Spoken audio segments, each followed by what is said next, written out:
Hey, what's up people? Michael here. If you want to partner your YouTube channel up, check out the link in the description. Thank you and stay tuned for the video coming up. When I was growing up in New Orleans, all I ever wanted to do was rap. But man, I couldn't catch a break until Who Do You Voodoo. It was supposed to be a joke, but all of a sudden I was rich as shit. I had everything I ever wanted, man. Everything. Except respect. Nobody thought I was the real deal. Just some no-talent one-hit wonder.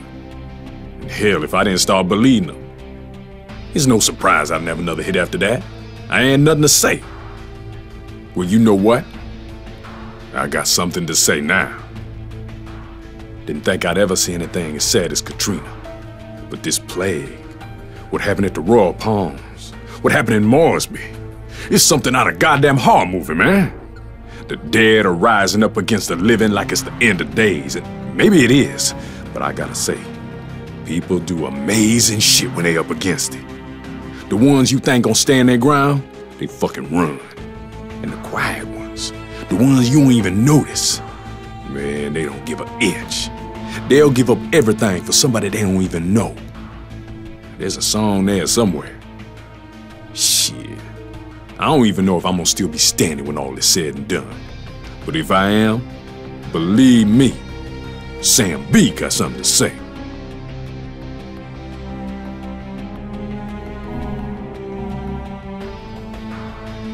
My father was a chief inspector for the Hong Kong police. He died when I was 10, and I told myself then that I would follow in his footsteps. I joined the force after graduating at the top of my class, but the men in charge never intended for me to be a real police officer. They didn't believe women were up to the task. But now, no one can deny who I am, what I've done, what I'm capable of. I thought I needed to prove my worth to my superiors. But now I know they are not and never were my superiors. It doesn't matter what they believe. It matters what I believe. And I know there is more to this tragedy than meets the eye.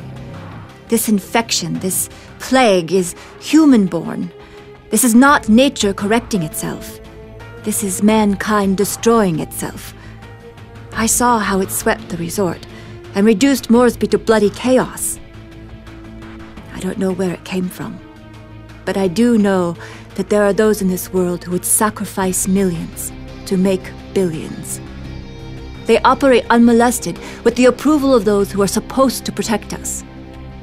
In the end, I will expose them for the monsters they are.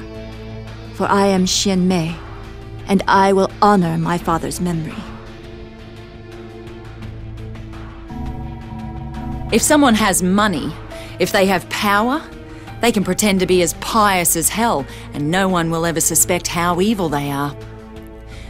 I learnt that firsthand working as a vice detective in Sydney. You know how many female half-Aborigine detectives there were before me? None. You think it was easy. Suffering the abuse of my so-called colleagues. Half of them hated me because I was a girl, and the other half didn't like the fact that my mum was a Koori. But when it's the end of the bloody world, no one gives a shit who you are or how big your bank account is. I saw it in the resort as the infection spread, and the rich, they died just as quick as the poor. And in Moresby, where the powers that be blew the bridges and trapped the less fortunate in the worst of it. But in the end, it didn't save any of them. When all the lies are stripped away, and the only thing between them and the bloody end is me, suddenly Perna is their best friend. Well, bugger them. I'm not here for them.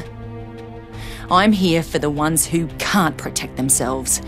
Anyone who lives in fear. I will protect them, and I will die for them. Because I was one of them. I always thought I wasn't worth a damn. Even when I made all-pro quarterback. Even at the top of my game, leading my team to the championship, deep down I didn't think I deserved any of it. That everything had come crashing down. And damn it if I wasn't right. But did I learn from that? Did I change who I was? Hell no. I just enjoyed wallowing in my own goddamn misery. Yeah, boo-hoo, right? Well, I'm done with that. Seeing the whole world go to hell put your own goddamn problems in perspective a little bit. I would have died at the Royal Palms for sure if good people didn't put their lives on the line for me.